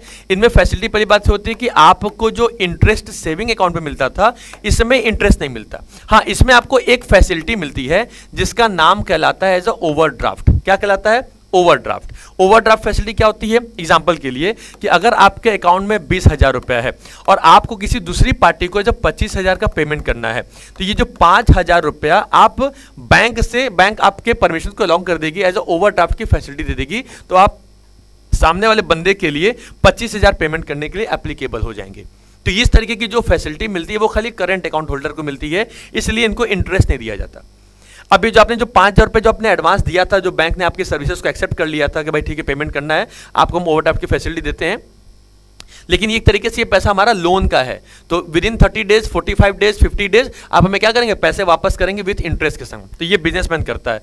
तो बिजनेसमैन को मतलब पेमेंट करना होगा ना, अगर मान लीजिए उनके, अब आपके सेविंग में क्या है कि 5 रुपया है तो आप केवल 5 रुपये ही पेमेंट कर पाओगे, ठीक है। आपके अकाउंट में 100 रुपया है तो आप सामने वाले को 100 रुपया ही पेमेंट कर पाओगे, उससे ज्यादा नहीं कर पाओगे, समझ में आई बात। लेकिन करंट अकाउंट में क्या है, भले आपके अकाउंट में 20,000 ही शो हो रहा है, लेकिन पेमेंट मुझे 25 का करना होगा, तो वो जो 5,000 का एडवांस पेमेंट होगा वो कंपनी हमको एज अ ओवरड्राफ्ट की फैसिलिटी देती है। क्या देती है, ओवरड्राफ्ट की फैसिलिटी देती है, और इसमें हमको इंटरेस्ट नहीं मिलेगा, ओवरड्राफ्ट की फैसिलिटी मिल जाती है। Is it clear? चलिए बच्चा आगे बढ़ते हैं। तीसरा कहता है भाई क्या चीज कि भाई एफडी अकाउंट। अब भाई एफडी क्या होता है, थोड़ा इसके बारे में भी समझ लो। देखो एफडी अकाउंट क्या कहता है, एफडी कहता है सर कि भाई एक ही बार में, चाहे वो 10,000 हो, चाहे वो 1 लाख हो, चाहे वो 10 लाख हो, चाहे वो 50 लाख हो, मतलब एक बार में फिक्स्ड अमाउंट, कौन सा बच्चा amount, as a fixed amount bank में, ठीक है, एज अ फिक्स्ड टाइम के लिए क्या कर दीजिए, फिक्स्ड टाइम के लिए फिक्स कर दीजिए, वो क्या कहलाएगा, एफडी अकाउंट कहलाएगा। ये बैंक हमको अवेलेबल कराता है। सेविंग अकाउंट हमको 2 से 4% तक का इंटरेस्ट देता है। ये जो होता है ये हमको देता है भाई 6 से लेकर के 8% तक का इंटरेस्ट हमको प्रोवाइड कर देता है। कभी कभी कुछ केसेस में ये 9% तक का भी इंटरेस्ट आता है, तो ये वेरी करता है। अब समझिएगा, अब मान लीजिए कि आपको एक तरीके से, हम इसी के बारे में बात कर रहे हैं बच्चा, ठीक है, इसके बारे में बात नहीं कर रहे हैं अभी, हम बात कर रहे हैं फिक्स्ड उम्र में। आपके पास 50 लाख रुपया है, 50 लाख में से आपने 30 लाख अभी खर्चा कर दिया, आपके पास ये 20 लाख फालतू पड़ा हुआ है, तो आप क्या करिएगा, आप कहेंगे भैया 20 लाख पड़ा हुआ क्या करें, तो बैंक हमको एक ऑफर करता है कि सर अगर आपके पास अनयूज्ड मनी, वो पैसा जो अभी आपके किसी यूज का नहीं है या आप सबको यूज नहीं करना चाहते हैं, तो ऐसे पैसों को हमारे एफडी अकाउंट में डाल दीजिए। और एफडी अकाउंट क्या होता है बच्चा समझिएगा, जहां पे आपको 7 डेज से लेकर के 10 साल तक, किसके के लिए, 10 साल तक, ठीक है, अभी तो पूरा हट जा, लेकर के एज अ 10 साल तक क्या होगा, हमको हम एफडी करा सकते हैं। और पर ईयर क्या होगा, हमें कुछ न कुछ फिक्स तरीके से इंटरेस्ट मिलेगा। एग्जांपल समझिएगा, ठीक है, आपको एग्जांपल समझाता हूं। देखो पहले आप यहां समझो अच्छे तरीके से क्या होता है। मान लीजिए हमारे पास क्या है, as a fixed deposit account. हमारे पास अर्निंग कितने की थी बच्चा, 50 लाख की। 30 लाख हमने क्या किया, खर्चा कर दिया, बचा हमारे पास कितना, 20 लाख रुपया। ये 20 लाख हमारे पास ऑप्शन अवेलेबल है एज अ बैंक की तरफ से कि हम बैंकों में जा करके बैंक में 7 दिन से मतलब 7 डेज से लेकर के 10 साल तक के लिए पैसा जमा कर सकते हैं। और हर साल हमें 6 से लेकर के 9% तक का हमें क्या मिलेगा, एज अ इंटरेस्ट मिलेगा। अब सोचो 20 लाख रुपया अगर आपने अगर 1 साल के लिए लगाया कंपनी में, ठीक, तो 20 साल का 9% अगर हम एक इंटरेस्ट अगर मान भी लेते हैं तो 20 लाख इंटू 9/100 0 0 0 0 कितना हो गया भाई, 2 9 18 1 2 3 4 1 2 3 4। तो भाई 20 लाख का 9% कितना हो गया बच्चा, 1,80,000। तो जब आप 1 साल जब आते अभी पैसा लेने जाएंगे तो आपका ये टोटल पैसा मिलेगा 21,80,000 रुपीज। It is clear. अब सोचिए यही पैसा अगर 10 साल के लिए हम कंपनी में छोड़ दें तो क्या होगा, 20 लाख इंटू 9% का अमाउंट निकालिए 10 साल तक के लिए क्या होगा, उन सारे अमाउंट को जोड़ दीजिएगा तो एफडी में क्या होगा, हमको अच्छा खासा 9 साल बाद पूरा पैसा बढ़ के मिलेगा। और ये जो एफडी में हमको जो बच्चा जो पैसा मिलता है ना, ठीक है, ये क्या होता है, वो आपके सेविंग अकाउंट से ज्यादा होता है। तो सेविंग अकाउंट में भाई 2 से 4% ही मिल रहा था, ये सर 6 से लेकर के 9% तक का दे रहा है। तो एक तरीके से समझिएगा कि एफडी अकाउंट वो अकाउंट है जहां पे आप फिक्स्ड अमाउंट फिक्स टाइमिंग के लिए क्या कर देते हैं, फिक्स करके छोड़ देते हैं। क्या टाइमिंग होती है, 7 से लेकर के 10 साल तक का पैसा इसमें जमा कर सकते हैं। ठीक है, चलिए आगे बढ़े बच्चा, चलिए आगे बढ़ते हैं। भाई क्या कहता है, रिकरिंग डिपॉजिट। भाई रिकरिंग भी हिसाब किताब कुछ इनका भी कुछ ऐसा ही है। ये क्या कहता है भाई, ये कहता है एज अ रिकरिंग कि ये भी एक तरीके से फिक्स की ही तरह होता है। इसमें आप ये कह देते हैं बैंक को भाई कि काम करें सर, हम आपके कंपनी में एज अ 15 साल तक पैसा जमा करेंगे, एक तरीके से फिक्स अमाउंट ही होगा। जैसे इसमें क्या होता है, उसमें आप इकट्ठा एक बार में जमा करते हो एफडी में, आरडी में आप इकट्ठे जमा नहीं करते हो। आरडी में आप क्या करते हो, जैसे 500 रुपया हुआ, 1000 हुआ, चाहे 2000 हुआ, चाहे 4000 हुआ, चाहे 10,000 रुपया हुआ, ये छोटे छोटे जो अमाउंट होंगे या पर मंथ आप अपने अकाउंट से कट करवाएंगे। क्या करेंगे, अपने अकाउंट से आप कट करवाएंगे और इसको कहां जमा करा देंगे, जमा करा देंगे बैंकों में। और बैंक क्या करेगा, हर साल इसमें भी आपको एज अ 6 से लेकर के 8% तक का जो भी इंटरेस्ट होगा वो आपको एज अ प्रोवाइड किया जाएगा। ठीक है, क्या किया जाएगा, 6 से लेकर के 8% तक का इंटरेस्ट इसमें भी आपको मिलेगा। तो जब तक आप पैसा जमा कर, लेकिन ये हर महीने कटेगा। जैसे आपने कहा कि भाई 2 जनवरी को सर मैंने स्टार्ट किया था, तो 2 जनवरी को पैसा कटा, तो नेक्स्ट पैसा कटेगा एज 2 फेब को। 1000 यहां कटा तो 1000 सर यहां भी कटेगा। फिर जो 2 मार्च हमारे पास आएगा उस दिन भी हमारा 1000 कटेगा। मतलब इस तरीके देखेंगे कि हर मंथ के एज अ 2 तारीख को क्या होगा, हमारे अकाउंट से एक फिक्स अमाउंट कट जाएगा, वो पैसा जाके जमा हो जाएगा बैंक में। एक तरीके से एफडी तरीके काम करेगा। वो क्या कहलाएगा बच्चा, वो कहलाएगा आरडी अकाउंट। क्या कहलाएगा, आरडी अकाउंट। आई बात समझ में क्या हो गया, तो रिकरिंग डिपॉजिट अकाउंट इसी को बोलते हैं। ठीक है, आगे बढ़ते हैं, चलिए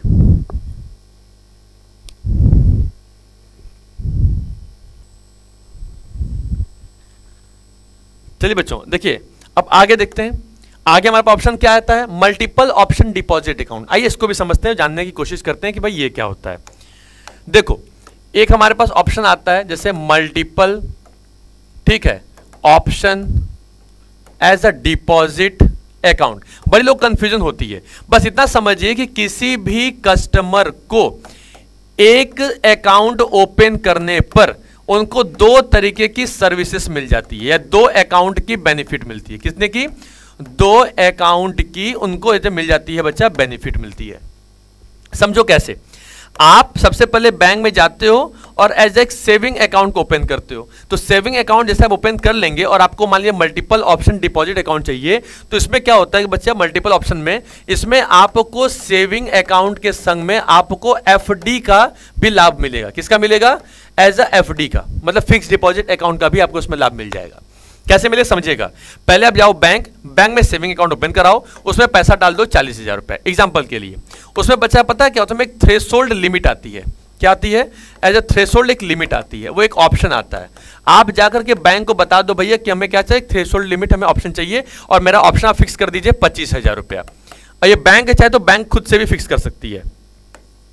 तो आपने कह दिया भाई 25 हमारा फिक्स कर दो, तो बच्चा ये वो अमाउंट है जो आप इजीली तरीके से क्या कर सकते हैं, बैंक से विड्रॉल कर सकते हैं। क्या कर सकते हैं, बैंक से विड्रॉल कर सकते हो। अब समझिएगा, आपके एक ही अकाउंट पे दो तरीके से आपको बेनिफिट मिलेगा।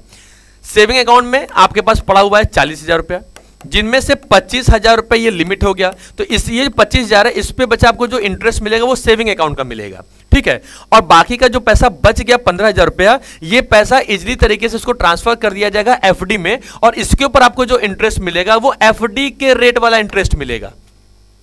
अकाउंट एक बेनिफिट दो तरीके से, एक म्यान में दो तलवार हो सकती हैं, इस तरीके से अगर देखा जाए तो क्या होता है भाई, जहां पे आपको सेविंग अकाउंट में मिल जाएगा और आपको क्या मिल जाएगा, एज ए थ्रेशोल्ड लिमिट में ऑप्शन मिलेगा, वहां पे मल्टीपल ऑप्शन डिपॉजिट अकाउंट का आप एक्टिवेट कर देंगे तो आपके पास ये ऑप्शन निकल के आ जाएगा। तो एक साथ ही एक ही बैंक में क्या होगा, दो तरीके से सर्विस हमको मिल जाएंगी। मतलब 25,000 की लिमिट है, 25,000 का पैसा विड्रॉल कर सकते हो चाहो तो, या छोड़ दो, तो 25,000 रुपए तक की लिमिटेशन अमाउंट पे आपको सेविंग अकाउंट का इंटरेस्ट मिलेगा, और बाकी का जो 15,000 रुपए का जो अमाउंट है उस पर आपका इंटरेस्ट क्या मिलेगा, वो एक्सेस में इंटरेस्ट मिलेगा। आगे बात समझ में, आगे बढ़े बच्चा। चलिए भाई, ये तो ऑप्शन हमारे पास हो गई। अगला क्या कहता है भाई, देखो अब हम हमारे पास कुछ सर्विसेज और अलॉट की जाती हैं। जैसे एग्जांपल देखा जाए, हाँ, तो भाई हमारे पास अब आता है some important services provided by bank. तो भाई बैंक क्या करता है, भाई हम लोगों के पास भी कुछ ना कुछ सर्विसेज प्रोवाइड करता है। तो आइए बच्चा, क्या होता है, पहला होता है बैंक ड्राफ्ट, दूसरा होता है बैंकर्स चेक, तीसरा क्या होता है, ओवरड्राफ्ट, चौथा क्या होता है, कैश क्रेडिट, पांचवा क्या होता है, short and medium long term loan होता है। तो आइए वन बाय वन इनके बारे में भी आगे पढ़ते हैं फटाक से। तो भाई समझो, पहला ऑप्शन हमारे पास क्या होता है, हम लोगों ने पहला पढ़ा था एज मान लीजिए, पहला पढ़ते हैं सर बैंक ड्राफ्ट के बारे में। किसके बारे में, एक तरीके से बच्चा ये चेक की तरह ही होता है, लेकिन इसमें क्या होता है ना, इसमें बैंक आपके पेमेंट करने की क्या लेता है पता है, बैंक आपके पेमेंट की एज अ गारंटी लेता है। मतलब अगर आपने एग्जाम्पल मान लीजिए कि आप एक कस्टमर नंबर ए हैं, ठीक है, और यहां पे एक कस्टमर नंबर बंदा बी बैठा हुआ है, इनसे मांगा भाई कि हमें 40,000 रुपए का ड्राफ्ट दो, वो भी बैंक ड्राफ्ट दोगे, चेक नहीं दोगे। बैंक हमको कुछ सर्विसेज प्रोवाइड करता है, डेबिट कार्ड देता है, एटीएम कार्ड देता है ना, या क्रेडिट कार्ड हमारे पास अवेलेबल कराता है, उस तरीके से हमको चेकबुक भी देता है, पासबुक भी देता है। तो चेकबुक भी होता है, पेमेंट करने के लिए हमारे अप्लीकेबल होता है। तो एक कस्टमर ए से डिमांड की गई भाई कि हमें जो बैंक, जो कस्टमर बी था, ठीक है, इसने डिमांड की कस्टमर ए से कि हमें 40,000 रुपए का ड्राफ्ट दो, हमें ड्राफ्ट देना। ड्राफ्ट क्या होता है, बैंक होता है। और बच्चा एक आपको बात बता दूं कि बैंक आपका ड्राफ्ट तभी प्रिपेयर करेगा, बैंक ड्राफ्ट प्रिपेयर करेगा तभी जब आपके अकाउंट में क्या होगा, बैलेंस होगा। क्या होगा, अकाउंट में बैलेंस होगा। ठीक समझो, बैंक ड्राफ्ट मतलब अगर आपके अकाउंट में 40,000 रुपीज नहीं है तो बैंक क्या करेगी, as a bank not prepare as a bank draft, तो बैंक ड्राफ्ट प्रिपेयर नहीं होगा। तो मतलब बैंक ड्राफ्ट बनाने के लिए हमारे अकाउंट में क्या होना चाहिए, एज अ बैंक ड्राफ्ट बनाने के लिए हमारे अकाउंट में पैसे होने चाहिए, तभी जाके बैंक क्या करेगा, हमारे नाम के सामने वाले बंदे के नाम का बैंक ड्राफ्ट प्रिपेयर करेगा। क्योंकि बैंक आपकी गारंटी ले रहा है ना पेमेंट की, इसलिए सामने वाला बंदा क्या मांगता है आपसे, लोग बैंक ड्राफ्ट मांगेंगे तो समझेगा चेक बुक तरह एक तरह की, ये भी तरीके एक ड्राफ्ट ही होता है, डॉक्यूमेंट होता है। बस फर्क इसमें होता है कि चेक में अगर आप पैसा किसी को देते हो या भेजते हो तो वो बाउंस कर सकता है, क्योंकि वो हम लिखते हैं और हम बैंक को दे दिए, तो बैंक को तो नहीं पता भाई किसका चेक कहां से कैसा है, वो खाली अकाउंट नंबर डालेगा, पैसा डालेगा, आपके अकाउंट में पैसा रहेगा तो ठीक है, नहीं रहेगा तो चेक बाउंस हो जाएगा, फिर उसके बाद कुछ पेनल्टी चार्जेस काटे जाएंगे। बैंक ड्राफ्ट में बैंक आपका ड्राफ्ट तभी प्रिपेयर करेगा जब आप, या तो आपका अकाउंट में आपके उतना पैसा होना चाहिए, किसी को 5 लाख का, 2 लाख का, 4 लाख का, 1 लाख का, 1,000 का, 100 रुपए का, 200 का, 500 का आपको ड्राफ्ट भेजना है। तो ड्राफ्ट तभी भेजाएगा भैया जब आपके अकाउंट में वो उतना परमानेंट अमाउंट आपके पास फिक्स होकर रखा रहेगा तो ही जाएगा। क्लियर होगी बात। तो पहला हमारे पास क्या हो गया बच्चा, बैंक ड्राफ्ट हो गया। दूसरा हमारे पास कौन हो गया, जो हमारे पास चेकबुक होती है। तो चेकबुक इसी तरीके से अगर हमारे अकाउंट में जितना पैसा होगा, मतलब वो मनी जो ऑलरेडी क्या है, मनी इन अकाउंट, जो पैसा हमारे ऑलरेडी अकाउंट में पड़ा हुआ है, रखा हुआ है, वो क्या कहलाएगा, वो कहलाएगा बच्चा एज अ चेकबुक कहलाएगा। ठीक है, बैंक क्या करता है हमको, as a long term loan भी प्रोवाइड करता है। क्या देता है, as a long term loan देगा, या तो हमारे लिए as a short term loan भी हमको तरीके से प्रोवाइड करता है। आ रही बात समझ में, ये चीजें हो जाएंगी। चौथा हमारे पास क्या हो गया भाई, ये समझ लीजिए कि भाई आपको सिक्योरिटीज के बदले में आप सिक्योरिटीज बैंक के पास रखो, एज अ सिक्योरिटीज रिजर्व करो, ठीक है, और उसके बदले में बैंक क्या करेगा, आपको एज अ कैश लोन दे देगा। तो तरीके से वो कैश क्रेडिट वाला ऑप्शन भी आपके पास अवेलेबल हो जाता है। तो बैंक या तो हमको लॉन्ग टर्म भी लोन प्रोवाइड करेगा। लॉन्ग टर्म लोन कैसे होता है समझना, या तो 5 से लेकर के सब 15 साल के लिए पैसा दे दे या 18 साल के लिए पैसा दे दे, ठीक है, 1 साल तक के लिए पैसा देगा या 1 से कम के लिए देगा, तो ये शॉर्ट टर्म कहलाएगा। 5 से ऊपर ज्यादा चला जाएगा तो वो कहलाएगा सर लॉन्ग टर्म लोन कहलाएगा। लेकिन 1 से लेकर के 5 साल तक का लोन जाएगा तो बच्चा वो क्या कहलाएगा हमारे लिए, as a medium term loan कहलाएगा। क्या कहलाएगा, मीडियम टर्म लोन कहलाएगा, ठीक है। चलिए आगे बढ़े भाई। देखो ई बैंकिंग क्या होता है भाई, ई बैंकिंग भी बिल्कुल हम हमारी और आपकी तरह ही कुछ एप्लीकेबल होता है और इसी को समझा जाता है। हम देखते हैं,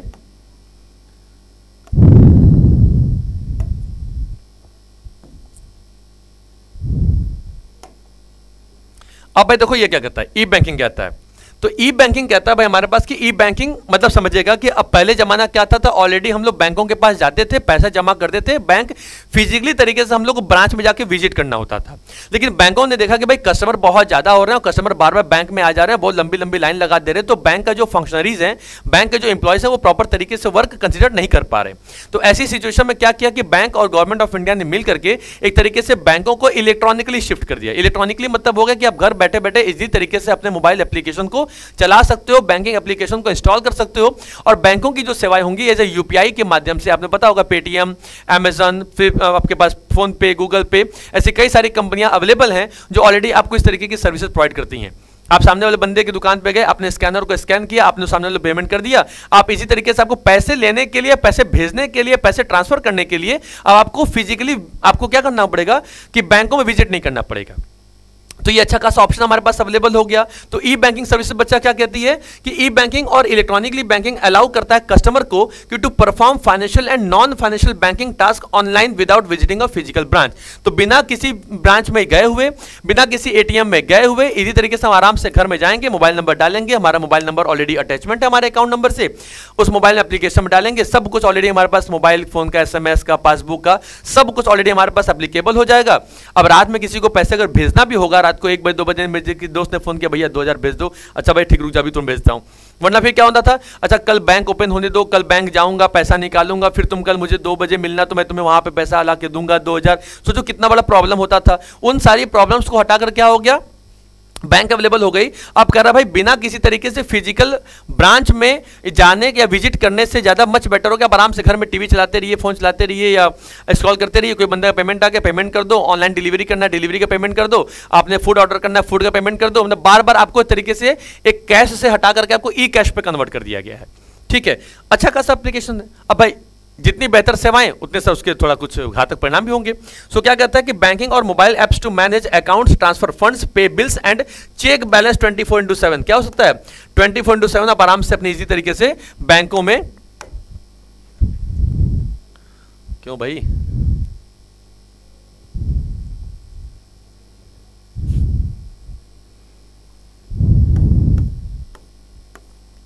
ठीक है बच्चा।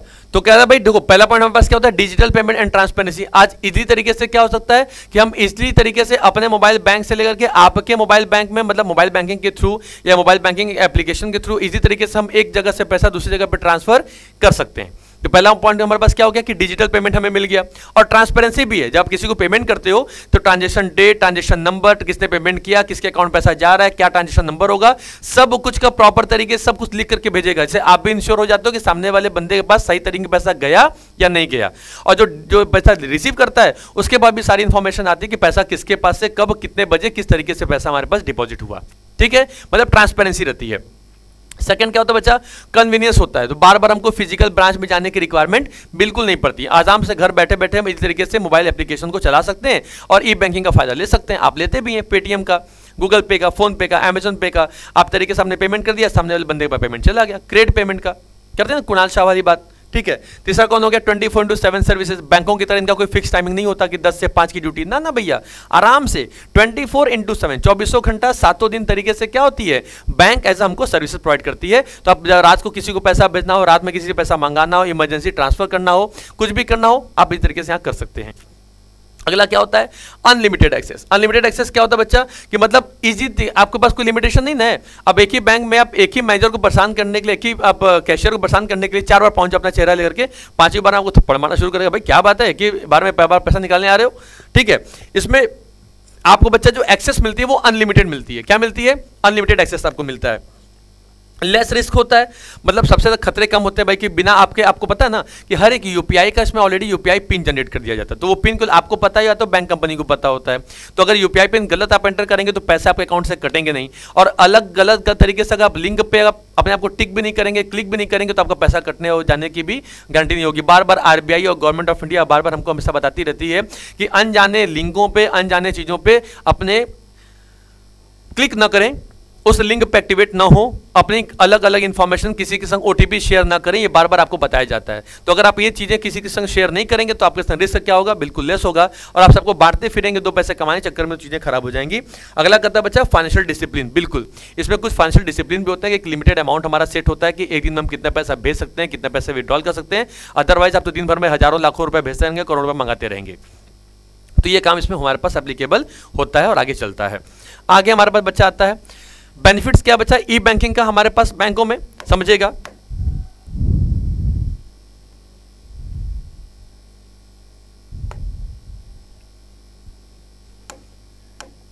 क्या कहता है, पहला एज अ कॉम्पिटेटिव एडवांटेज। हमारे पास क्या मिलता है बच्चा, एज अ कॉम्पिटेटिव एडवांटेज मिलता है। अब ये क्या होता है, समझो कि हमारे पास बैंक है ना, तो बैंकों का जो एडवांटेज होता है वो क्या होता है, एज अ कॉम्पिटेटिव होता है। कॉम्पिटेटिव मतलब क्या होता है, कई सारी बैंक्स एज अ कस्टमर को अपनी सर्विसेज प्रोवाइड करने के लिए कई तरीके की अपनी रूल्स में और पॉलिसी में क्या क्या हुआ है, बहुत सारे चेंजेस लेकर के आई हुई है। वो क्या हो जाएगा बच्चा, तो कॉम्पिटेटिव एडवांटेज मिल जा रहा है। तो इस एडवांटेज का फायदा किसको मिल रहा है, तो बैंकों को मिल रहा है। भाई हमसे बेटर तुम, तुमसे बेटर हम, तो एक तरीके कॉम्पिटेटिव अंदाज में चल रहे हैं, तुम कैसे चल रहे हो, हम कैसे चल रहे हैं, तो भाई मिलकर पूरा कंपटीशन किया जाएगा और इनरोल किया जाएगा। तो कस्टमर को फायदा हो जा रहा है, रूल्स एंड पॉलिसी को मेकिंग करने के लिए भी बैंकों के लिए क्या होता है, फायदा होता है। अभी हमने इसके पहले जो पढ़ा था, इसके पहले जो पढ़ा था बेनिफिट्स पढ़ा था, ये कस्टमर के लिए था, ये सब कस्टमर के लिए थे। अब हम जो पढ़ने जा रहे हैं बाबू, वो किसके बारे में लोग पढ़ रहे हैं, तो वो हम लोग जो पढ़ रहे हैं वो हम लोग ऐसा पढ़ रहे हैं आपके एज अ बैंक के बारे में। किसके बारे में पढ़ रहे हैं, एज अ बैंकों के बारे में। दूसरा क्या है, अनलिमिटेड नेटवर्क हमारे पास मिल चुका है। अनलिमिटेड नेटवर्क मतलब सर आज हम बस केवल बनारस, मतलब केवल एक शहर में नहीं बल्कि शहर को छोड़िए गांव गांव तक, देश से, राज्यों से इंटरनेशनल कनेक्टिविटी भी हमारी ऑलरेडी क्या हो चुकी है, इनरोल हो चुकी है, इन्वॉल्व हो चुकी है। हम इतने लेवल तक अपने आप को आगे बढ़ा चुके हैं, समझा चुके हैं और जान चुके हैं। ठीक है, तो एक तरीके से इनके क्या हो गया, अनलिमिटेड एक नेटवर्क हमारा बन चुका है पूरे बैंकिंग इंडस्ट्री का, पूरे बैंकिंग सेक्टर का। ठीक है, आइए आगे समझते हैं क्या होता है।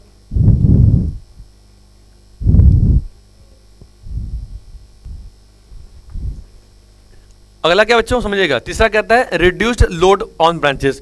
ऑलरेडी क्या हो गया कि ब्रांचों पे लोड बहुत कम हो गया है।